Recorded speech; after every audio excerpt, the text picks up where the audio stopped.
샬롬. 샬롬. 우리 옆 사람 보면서 한 번 더 인사할까요? 샬롬. 샬롬. 네.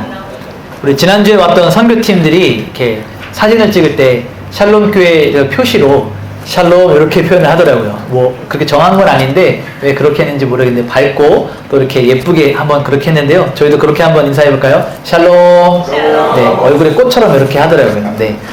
이렇게 밑에 또 우리 사진 포토 부스가 포토존이 설치가 되었으니까요. 여러분 또 오고 가시면서 또 교회를 애정하는 마음으로 이번 주도 찍고 다음 주도 찍고 계속 이렇게 교회의 흔적들을 많이 남겨주시면 좋을 것 같습니다.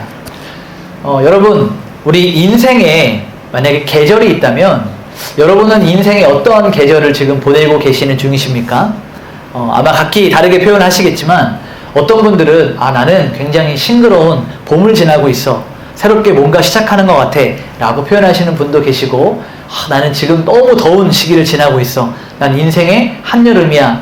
이렇게 표현하시는 분도 계실 수 있을 것 같고요. 또 어떤 분들은 나는 너무 추운 너무 고된 시간을 보내고 있어. 나는 인생의 겨울을 지나고 있어 라고 표현하실 수도 있을 것 같습니다. 뭐 다양하게 사람의 그 어떤 상태나 상황에 따라서 우리 인생의 계절을 그렇게 표현하기도 하죠. 그러면 우리 샬롬 교회는 여러분의 교회는 어떠한 계절을 보내고 있을까요? 우리 교회는 교회 역사가 38년 되었다고 이렇게 우리가 기록하고 또 이렇게 알 수가 있는데 지금 어떠한 계절을 좀 보내고 있을까요? 목사님이 새로 와서 봄이라고 생각하는 분도 계실 수 있고 열매를 맺어가는 가을이라고 생각할 수도 있고 아니야 우리 너무 힘들어 뭐 겨울이라고 생각할 수도 있고 뭐 다양하게 생각을 하실 수 있지만 중요한 것은 우리 교회도 그리고 여러분의 인생도 어떤 계절을 지나고 있다는 것은 분명히 확실하다는 그런 의미입니다. 여러분 제가 한 가지 질문을 하겠습니다. 보통 너무 어려워서 제가 드리는 질문들을 답을 잘 못하시는 경우가 많은데 한번 잘 생각해 보셨다가 답을 하시면 좋을 것 같아요. 여러분 꽃은 어느 계절에 핍니까? 네, 절반 정도 아는 그런 아주 어려운 문제를 제가 드렸는데 일반적으로 우리는 꽃 하면 봄에 핀다라고 생각을 하죠. 맞습니다. 봄 계절이 되면 일반적으로 꽃이 피고 또 가장 무언가를 시작하는 이런 계절입니다. 그런데 여러분 우리가 잘 알고 있는 매화라고 하는 꽃은요 봄이 오기를 기다리기보다 겨울에 그 꽃망울을 터뜨리는 이런 일들이 있기도 합니다. 그래서 오늘 말씀의 제목도 눈 속에 핀 꽃, 눈 속에 핀 매화라고 해서 설중매화라고 제가 오늘 제목을 그렇게 붙여봤어요. 여러분 근데 이 매화가요 겨울을 지나면서 꽃망울을 터뜨리면서 겨울을 잘 지내고 나면 그 향기가 나게 되거든요. 그 향기를 한향이라고 하는데 이 겨울을 지난 매화들에게만 나는 강하고 진한 향기입니다. 그러니까 이 추위에 져서 꽃이 시드는 것이 아니고 추위를 잘 견디고 버텨내면 그 매화들에게 나는 향기가 아주 일반 다른 꽃들과 다르게 강하고 진하다는 것이죠. 여러분 이 매화라고 해서 뭐 겨울을 좋아하겠습니까? 이 매화라고 해서 뭐 추위를 좋아하겠습니까? 자기에게 주어진 그 계절과 고난과 고통의 시기를 잘 견디고 버티고 나니 꽃망울도 터뜨리게 되고 아주 진한 강한 아름다운 향기가 나게 되었다는 것이죠. 그러니 이 매화처럼 우리의 인생에서도 고난이라는 시간을 우리가 잘 견디고 버티고 잘 지나고 나면 다른 사람들에게선 날 수 없는 그 한 향이 여러분의 삶에서도 날 것이라고 생각합니다. 그러니 이 시간이 왜 나에게 찾아왔는가? 나는 왜 이렇게 인생이 고단하고 괴롭고 고난만 계속되는 이런 연속인가? 라고 생각하지 마시고 하나님이 나의 인생 가운데 한 향을 만들어 가시는 중이시다. 하나님이 나를 추운 겨울 가운데 꽃처럼 매화처럼 피워내기 위한 작업을 하고 계시는구나 라고 영적인 관점으로 새롭게 해석을 하면 좋을 것 같습니다. 이제 우리는 오늘부터 이 데살로니가 전설을 같이 살펴볼 거예요. 함께 그 교회가 어떻게 설립되었는지, 왜 그 교회가 만들어졌는지, 또 그 교회의 배경들을 함께 살펴볼 텐데요. 이 데살로니가 교회도 마찬가지로 극심한 박해와 핍박 가운데 세워졌습니다. 굳이 계절로 비유하자면 이 추운 겨울날을 지나고 나서 세워졌던 꽃망울을 터뜨렸던 교회이기 때문에 우리가 이 교회에 대한 데살로니가 전설을 잘 공부하고 말씀을 듣고 나누고 났을 때 한 10차례 정도 우리가 걸쳐서 이 데살로니가 전설을 나누게 될 텐데 이 말씀을 다 배우고 나면 여러분의 입술 한가운데서 이 교회, 하나님의 교회, 나의 사랑이었구나. 나의 사랑, 나의 교회였구나. 하나님 나라가 나의 전부였구나, 소망이었구나 라고 하는 이 고백이 여러분의 입술에서 함께 터져나오길 소망합니다. 자, 이제 우리가 데살로니가 전서를 좀 정확하고 바르게 이해하기 위해서는 이 교회가 어떻게 세워졌는지를 그 배경, 바울의 발걸음부터 차근히 하나씩 좀 살펴봐야 됩니다. 자, 사도행전 16장을 보게 되면요, 바울의 2차 전도 여행이 나오게 되는데, 이러한 배경 가운데 데살로니가 교회도 세워지게 됩니다. 우리 먼저 사도행전 16장 6절에서 10절까지 말씀을 우리 같이 한번 읽어보도록 하겠습니다. 6절에서 10절까지 말씀입니다. 시작. 성령이 아시아에서 말씀을 전하지 못하게 하시거늘 그들이 부르기아와 갈라디아 땅으로 떠나 무시아 앞에 이르러 비두니아로 가고자 애쓰되 예수의 영이 허락하지 아니하시는지라. 무시아를 지나 드로아로 내려갔는데 밤에 환상이 바울에게 보이니 마게도냐 사람 하나가 서서 그들에게 전하여 이르되 마게도냐로 건너와서 우리를 도우라 하거늘 바울이 그 환상을 보았을 때 우리가 곧 마게도냐로 떠나기를 힘쓰니 이는 하나님이 저 사람들에게 복음을 전하라고 우리를 부르신 줄로 인정함이로라. 아멘. 자, 내용인즉슨 이렇습니다. 바울이 소아시아를 향하여서 복음을 전하려고 많은 것들을 준비하고 그 발걸음을 옮기려고 하는데 성령이 그 발걸음을 가로막았어요. 복음을 전하지 못하게 했다 이 말입니다. 여러분 좀 이상하지 않습니까? 여러분, 우리가 복음 전하기를 소망하는 것 같습니까? 아니면 하나님이 더 열심이신 것 같습니까? 우리의 열심과 하나님의 열심, 복음에 대한 이 두 열심을 비교해보면 당연히 하나님이 훨씬 더 이 복음이 퍼져가기를 원하셨을 거예요. 그런데 말씀을 잘 보니까 성령이 그 발걸음을 막았다고 합니다. 복음을 전하러 가는 발걸음을 막았어요. 그리고 나서 한 환상이 나타나서 마게도냐 사람이 건너와서 우리를 도우라라고 이렇게 이야기합니다. 그러니까 우리가 이러한 것을 볼 때 하나님은 복음이 퍼져가기를 원치 않으신다가 아니라 아시아보다 더 중요한 곳에 복음이 퍼져가야 되는 우선순위가 있었다라고 하는 것을 우리는 알아야 된다는 것이죠. 하나님의 특별한 계획이 마게도냐 땅에 있었다라는 것입니다.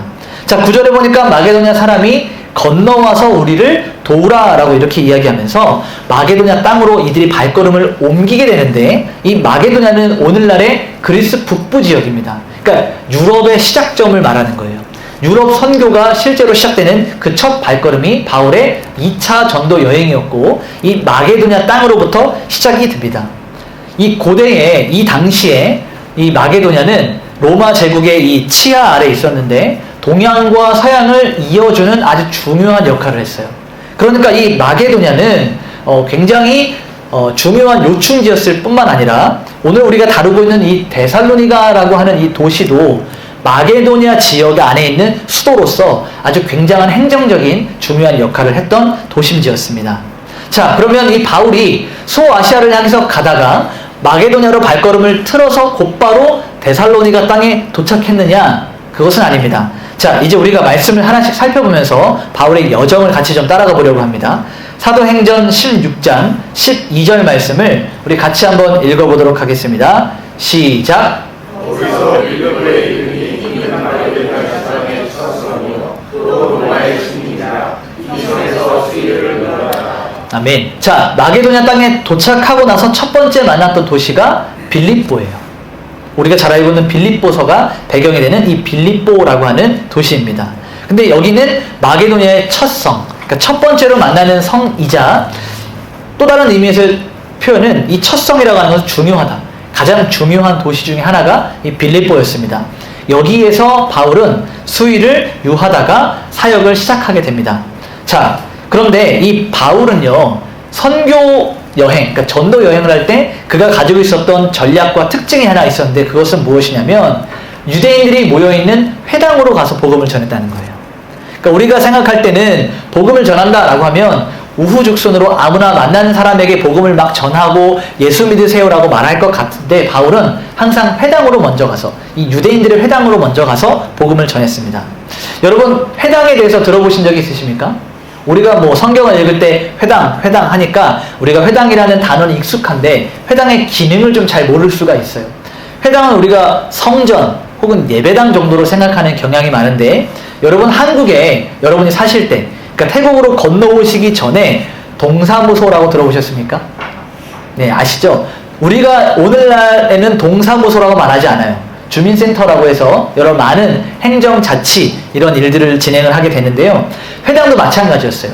이 회당에서 무슨 역할을 했었냐면, 유대인들이 여행을 할 때 이 회당에 들려서 여행에 대한 정보, 숙박, 교육 이런 많은 일들을, 행정적인 일들을 처리해 주었고, 당연히 제사와 예배를 드릴 수 있는 이 성전의 기능도 같이 감당해야 했습니다. 근데 이 회당이 설립이 되기 위해서는 유대인 남자 10명 이상이 모여 있어야 회당이 생겨요. 그래야 이 바울이 가서 유대인들에게 복음을 전할 수 있는 이러한 기회를 얻었던 것이죠. 근데 빌립보 도시에 도착하니까 유대인의 회당이 보이지 않는 거예요. 그래서 이 바울이 길거리를 다니면서 복음을 전할 수 있는 기회를 얻기 위해서 돌아다니는 모습들이 기록이 됩니다. 자, 그런데 사도행전 17장 1절을 보게 되면 이 바울이 데살로니가 도시에 도착해서 어떻게 하는지를 잠깐 내용이 기록되어 있는데요. 우리 17장 1절을 같이 한번 읽어보도록 하겠습니다. 시작. 그들이 안비 올라와 데살로니가에 이르니 거기 유대인의 회당이 있는지라. 자, 바울이 마찬가지로 이 빌립보를 떠나서 데살로니가에 도착했을 때에도 무엇을 먼저 하냐면 회당에 먼저 가서 복음을 전하려고 회당을 찾아다니는 일들이 기록되어 있습니다. 자, 그러면 오늘 우리가 데살로니가 전설을 함께 나누고 있는데, 바울은 왜 빌립보로 들어가서 데살로니가까지 이동하게 되었는가? 빌립보에서 사역을 계속하지 않고 데살로니가로 이동했던 이유에 대해서 이 사도행전은 계속해서 기록을 하고 있는데요. 사도행전 16장 16절에서 18절까지의 말씀을 같이 한번 읽어보도록 하겠습니다. 시작.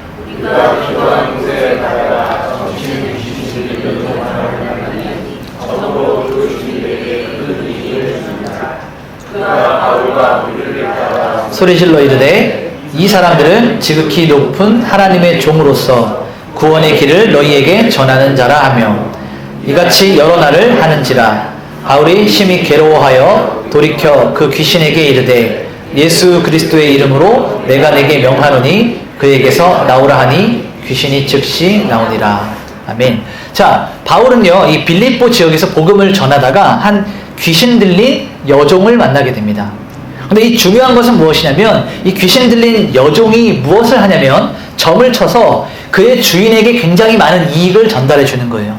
자, 그냥 점을 치는 게 아니고 귀신 들여서 점을 치니까 용할까요? 용하지 않을까요? 그냥 우리 아는 상식선에서 용할까요? 용하지 않을까요? 네, 용해요. 그래서 그들의 막 여러 가지 많은 것들을 탁탁탁탁 맞추는 거예요. 사람들이 찾아옵니다. 근데 이 귀신 들린 여종이 나와서 바울과 그의 일행을 보니 소리를 지르면서, 야, 저 사람은 하나님의 사람이다. 구원의 길을 제시하는 사람이다. 하나님의 사람이야 라고 이 귀신 들린 사람이 소리를 치는 거예요. 바울이 먼저 다가간 것이 아니고 성경을 보니까 이 귀신 들린 사람이 먼저 가서 이야기를 하는 것입니다. 근데 이 바울이 무시했어요. 이 빌립보에서 사역을 할 때 뭔가 굉장히 화려하고 특별하고 요란스럽게 복음을 전하는 것이 아니고 굉장히 차분하게 첫 도시에 도착하고 이렇게 다니면서 복음을 잘 전하려고 했는데, 이 귀신 들리는 여종이 와서 계속해서 소리를 지르니까 이 복음을 전하는 일에 방해가 될 뿐만 아니라 불편한 거예요. 그래서 말씀을 보니까 18절에 이같이 여러 날을 하는지라. 며칠 동안 계속해서 바울을 따라다니면서, 점은 안 치고 바울을 따라다니면서 하나님의 사람이다, 하나님의 구원의 길을 제시한다 라고 하니까 바울이 그제서야 돌이켜서 명하여 이르되 귀신아 그에게서 나오라, 주 예수 그리스도의 이름으로 명하노니 그에게서 나오라 라고 축기하는 이런 일들이 벌어지게 됩니다. 여러분, 점을 쳐본 경험이 있으세요? 있는 분도 계시리라고 생각합니다. 근데 이것이 얼마나 하나님과 반대되는 일이냐, 하나님이 얼마나 가증히 여기시는 것이냐, 여기 보니까 귀신 들린 사람이 점을 치는 겁니다. 여러분, 하나님이 우리에게 하루하루를 주시는데, 여러분 그 하루를 신문을 펴서 오늘의 운세, 몇 년생 무슨 띠를 찾아가면서 오늘 하루를 그러한 신문에 따라서 살아가는 것이 얼마나 어리석고 바보 같은 일인지, 살아계신 하나님이 모든 세상을 주관하시고 우리에게 하루하루를 주시는 주인 되시는 분이 계시는데, 점치는 사람에게 우리의 인생을 맡긴다는 것이 얼마나 어리석고 바보 같은 일이고, 더 나아가서는 살아계신 하나님을 대적하는 이 죄 중에서도 큰 죄인지 여러분이 좀 자각하고 아시면서 행여나 그런 일들이 생기게 되면, 여러분에게 그런 기회가 우연치 않게 다가온다 할지라도 거절하고 거부하고 나는 하나님이 주시는 하루를 살아갈 뿐이야 라고 이렇게 고백하는 여러분 되시기를 소망합니다. 자, 귀신이 나갔어요. 그러니까 이 점쟁이였던 여종이 능력이 있습니까? 없습니까? 용합니까? 용하지 않습니까? 네. 어떻게 그렇게 잘 아시죠? 네, 이전까지는 귀신 들려서 굉장히 용했는데 이제는 귀신이 빠지고 나가니까 평범한 우리와 같이 앞을 내다볼 수 없는, 뭔가를 점을 칠 수 없는 상태가 돼버렸어요.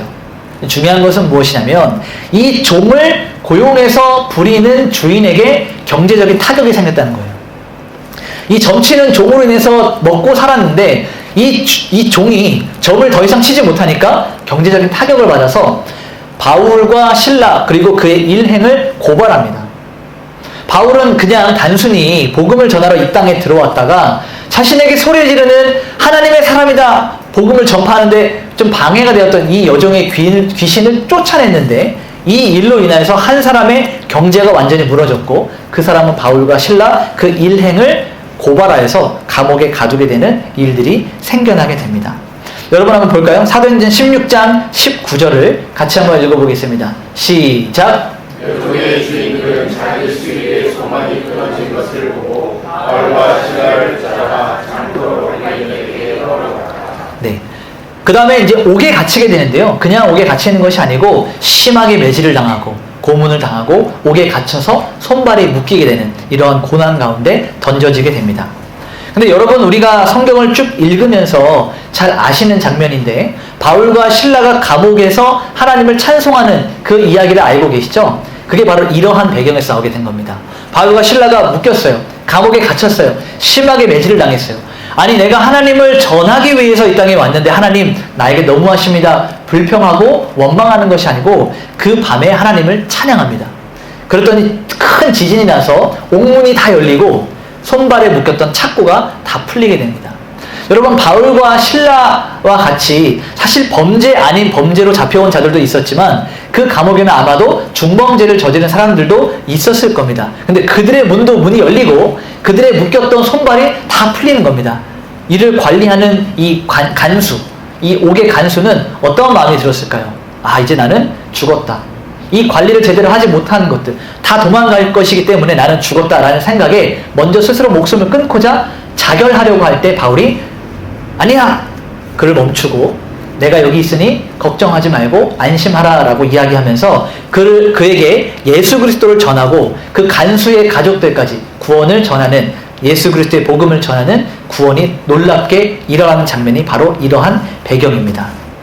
그리고 나서 다음날 이 로마 제국의 상부들이 관리들이 와서 이 감옥의 주인들이 와서 나가라 바울과 신라를 나가라라고 이야기할 때 바울과 신라가 뭐라고 이야기하냐면 너희가 로마 시민을 마음대로 잡아다가 옥에 가두고 로마 시민을 거기서 나가라고 하느냐? 너희 병정들이 데려와서 절차를 갖추고 정확하게 하라라고 이렇게 이야기해요. 그들은 이 바울과 신라가 로마 시민인지 몰랐어요. 그래서 매질하고 가뒀는데 알고 보니 로마 시민이었습니다. 그러니까 이 빌립보를 비롯한 마게도냐의 수많은 지역들이 로마 제국의 식민 지배를 당하고 있었기 때문에 로마 시민을 굉장히 최고 대우를 해주는, 그러니까 오늘날의 미국 시민권자가 많은 혜택을 누리는 것과 같이 로마 제국의 시민권자는 특별한 대우를 받았어야 했는데 그들을 함부로 대우했기 때문에 바울이 이것들을 밝혀낸 것이죠. 그래서 사람들이 놀래서 제발 이 도시를 떠나달라고, 빌립보를 떠나달라고 몰아내서 그 두 사람이 떠나게 됩니다. 바울과 실라가 빌립보를 떠난 이유가 바로 여기에 있었습니다. 심하게 매질을 당했고 옥에 갇혔고 사람들의 권유로 그 도시를 어쩔 수 없이 떠나게 되었습니다. 그리고 나서 데살로니가라고 하는 지역에 도착하게 되죠.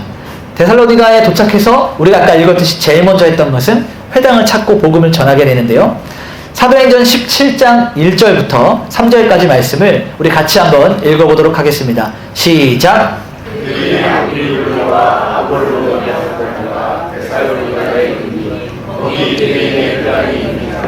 바울이 자기의 권력으로 그들에게로 들어가서 새 안식일에 성경을 가지고 강론하며 뜻을 풀어 그리스도가 해를 받고 죽은 자 가운데서 다시 살아나야 할 것을 증언하고 이르되 내가 너희에게 전하는 이 예수가 곧 그리스도라 하니. 아멘. 자, 바울은 데살로니가에 도착을 했습니다. 바울의 일행은요. 그리고 나서 새 안식일, 그러니까 3주 동안 말씀을 가르치고 사역을 했던 거예요.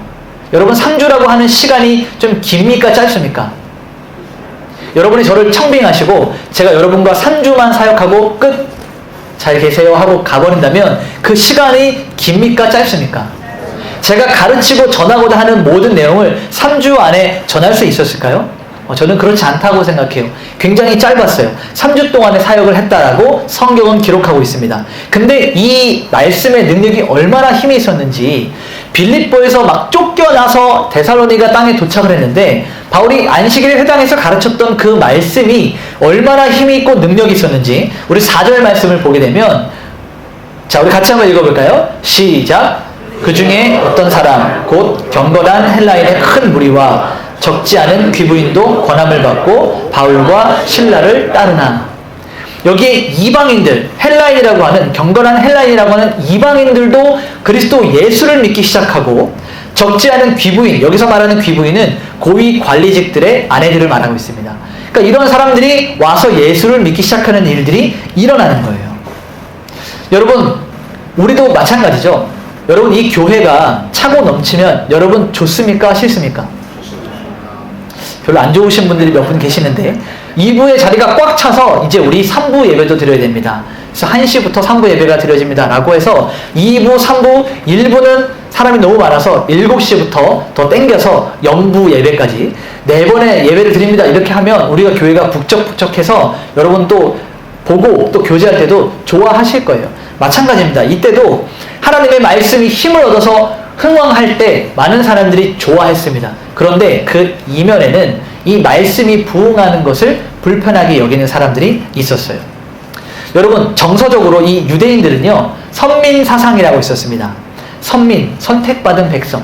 하나님께 선택받은 백성은 유대인뿐이다 라고 하는 그 교만하고 아주 잘못된 사상이 그들 안에 있었어요. 그러니까 이 복음이 유대인들 밖으로 이방인으로 퍼져나가는 것을 굉장히 경계하고, 죄송합니다, 개와 돼지만도 못한 종족들이 이방인이라고 생각하는 것이 바로 유대인들이었어요.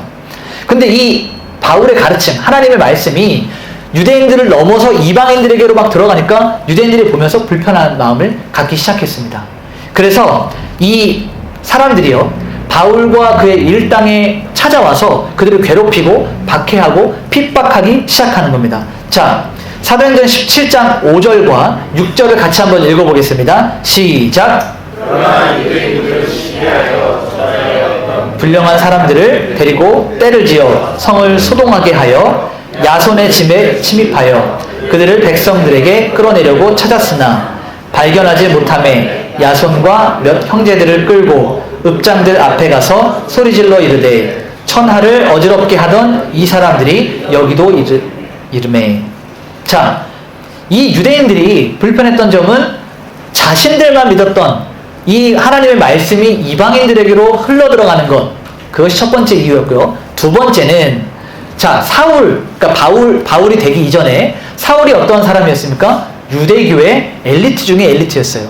자신들과 같은 종교를 가지고 신앙생활을 했던 사람들이었는데, 이 사울이 다메섹 도상에서 하나님을 만나고 바울이 되고 나서 유대교가 아니라 그리스도 예수를 전하고 나니 이 사울, 이들이 볼 때 이 사울, 바울은 죽일 자였습니다.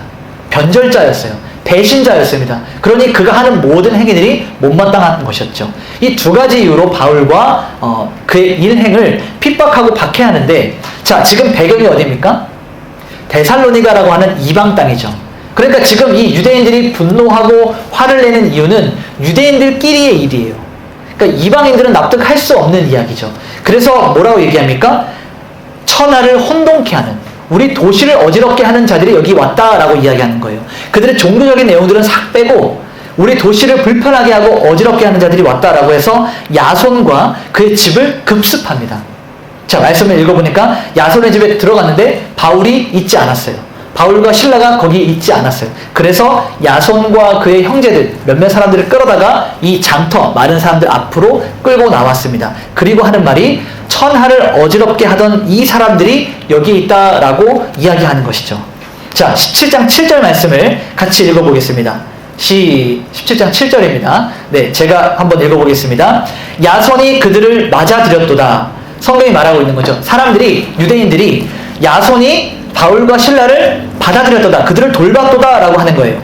이 사람들이 다 가이사의 명을 거역하되, 가이사는 황제를 말하고 있거든요.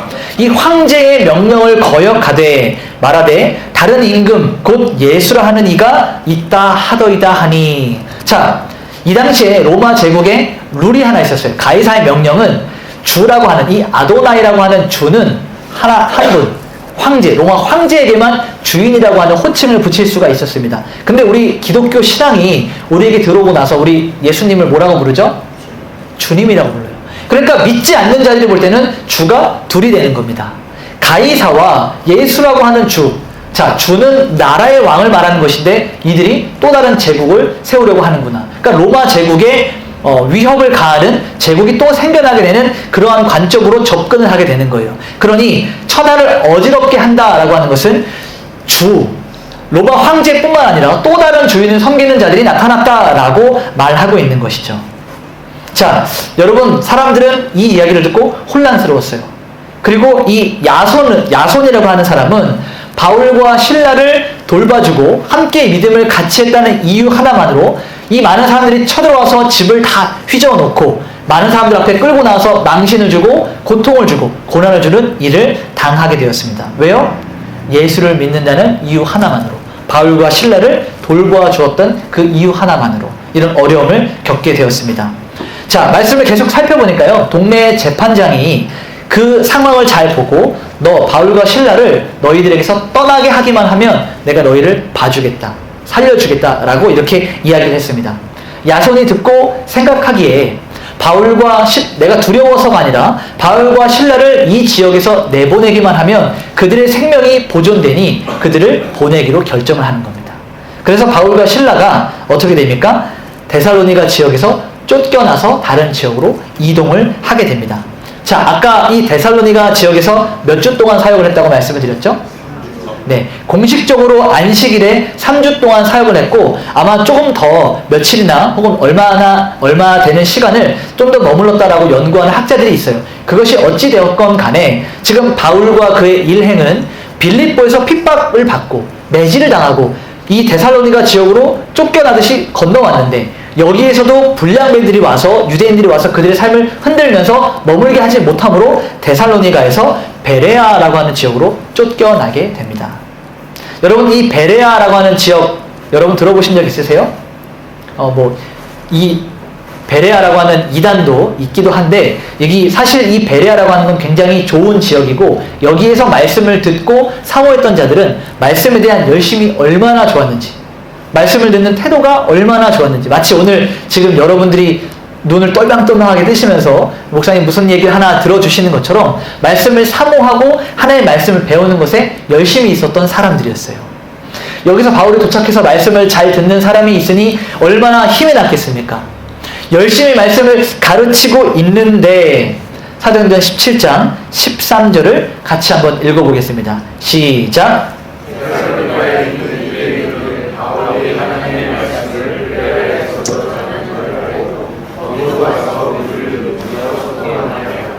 자, 베레아 지역에 있는 사람들이 불편한 게 아니고 이일전에 있었던 데살로니가 지역에 있었던 유대인들이 바울을 쫓아냈는데 베레아 지역에 가서 거기서도 복음을 전해? 난 그건 못 참지 하고 데살로 지역을 이동해서 그 무리들이 와서 바울이 베레아 지역에서 복음을 전하지 못하도록 핍박과 박해를 가했다라고 하는 겁니다. 자, 그러니 바울이 베레아 지역에서 복음을 전할 수 있습니까? 없습니까? 없습니다. 그래서 또 다시 떠나게 돼요. 성경의 표현 방식으로 하면 아덴이라고 하는, 오늘날의 아테네라고 하는 지역으로 바울이 이동을 하게 됩니다. 거기에서는요, 수많은 철학자들이 있어요. 우리가 철학을 공부할 때 나왔던 수많은 유명한 인물들이 있었던 지역입니다. 거기에서 그들과 토론을 하고 예수 그리스도를 밝히고 설교하고 그 지역에 가장 유명했던 아레오바고라고 하는 지역에서 바울이 설교하는 이 아레오바고 설교가 사도행전에 기록되어 있는데요. 사도 바울의 명설교 중에 한 가지로 꼽혀서 우리가 한번 읽어보면 큰 은혜를 얻을 수가 있습니다. 어쨌든 이 아덴에서 바울이 사역을 하고 나서 우리가 잘 알고 있는 고린도라고 하는 지역으로 이동하게 됩니다. 그러니까 지금 마게도냐로 들어갔어요. 처음에 어느 도시에 들어갔죠? 빌립보. 거기서 쫓겨나서 데살로니가로 갔어요. 거기서 또 쫓겨나서 베레아로 갔더니 또 쫓겨나서 아덴을 거치고 아덴을 거쳐서 고린도라고 하는 지역까지 와서 사역을 계속해서 진행을 하고 있었던 것이죠. 자, 이 고린도에서 이제 바울이 성실하게 하나님 말씀을 가르치면서 전하고 있는데 이 마게도냐 지역에서부터 실라와 디모데가 바울을 찾아오게 됩니다. 자, 사도행전 18장 5절을 읽어보겠습니다. 시작! 바울이 하나님의 말씀에 붙잡혀 유대인들에게는 예수는 그리스도라 밝히 증언하니. 자, 이 고린도에서 실라와 디모데가 이 바울을 만나게 되는 것이죠. 마게도냐로부터 내려왔던 이 실라와 디모데를요. 자, 오랜만에 만났습니다. 무슨 이야기를 했을까요? 이들이 마게도냐에서 하나님의 복음을 위해서 같이 고난당하고 핍박당하고 옥에 갇히기도 하고 매질도 당하고 데살로니가로 옮겼더니 또 몇 주 동안 있었다가 굉장히 어려운 일을 겪고 또 이동하고 이러한 많은 혼란과 불편함과 고난과 고통을 겪다가 이 함께 흔적을 가졌던 자들이 다시 재회했을 때 무슨 이야기들을 했을까요? 아마도 여기 성경에 쓰여있지 않지만 그동안 있었던 마게도냐 지역에 있었던 교회들에 대한 이야기를 했을 거예요. 특별히 여러 많은 교회들이 있지만 이 바울의 입장에서 봤을 때 온전히 사역을 다 하지 못하고 쫓겨왔던 데살로니가 교회가 굉장히 마음에 걸렸을 것입니다. 3주 동안만 하고 자기의 의지가 아니고 쫓겨나와서 나왔으니 이 데살로니가 교회가 얼마나 눈에 밟혔겠어요. 제가 아까도 말씀드렸지만 3주 동안의 어떤 사역으로 무언가 변하거나 무언가를 배웠다면 뭐 얼마나 많이 배우고 알 수 있었겠습니까? 그러한 걱정하는 마음을 담아서 디모데에게 그곳은 어떠하냐라고 물었을 때 데살로니가 교회의 상황을 가져왔던 디모데가 기가 막힌 답을 주는데요. 우리 한번 말씀을 통해서 보도록 하겠습니다. 데살로니가 전서 1장 7절에서부터 10절까지 말씀을 우리 같이 한번 읽어보겠습니다. 데살로니가 전서 1장 7절에서 10절까지입니다. 시작!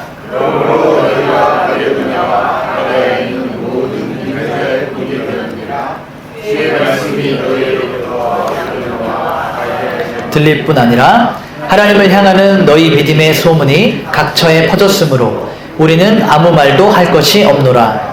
그들이 우리에 대하여 스스로 말하기를 우리가 어떻게 너희 가운데에 들어갔는지와 너희가 어떻게 우상을 버리고 하나님께로 돌아와서 살아계시고 참되신 하나님을 섬기는지와 또 죽은 자들 가운데서 살리신 그의 아들이 하늘로부터 강림하실 것을 너희가 어떻게 기다리는지를 말하니 이는 장래에 노하심에서 우리를 건지시는 예수시니라. 아멘. 3주 동안 하고 떠났던 그 교회가 디모데를 통해서 들었던 데살로니가 교회의 소식이 모든 지역에 본이 되었다라는 거예요. 놀랍지 않으십니까? 하나님이 바울의 힘으로 하지 아니하시고 성령 하나님이 어떠한 역사를 주셨는지 그 믿음의 소문이 각처에 퍼져서 우상을 떠나 돌아오게 된 것과 하나님이 참되시다는 것을 믿고 전하고 살아가는 것들과 다시 예수 그리스도가 오실 재림의 소망을 가지고 살아가는 것, 데살로니가 교회가 그렇게 성장했다는 것을 디모데가 바울에게 전해줬어요. 자, 바울은 감동하지 않았겠습니까?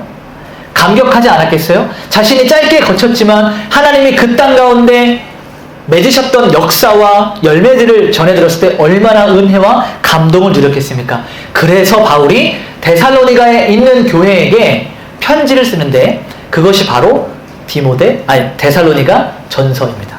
우리가 함께 이제부터 배우게 될 이 데살로니가 전서가 이러한 배경에서 쓰여지게 된 거예요.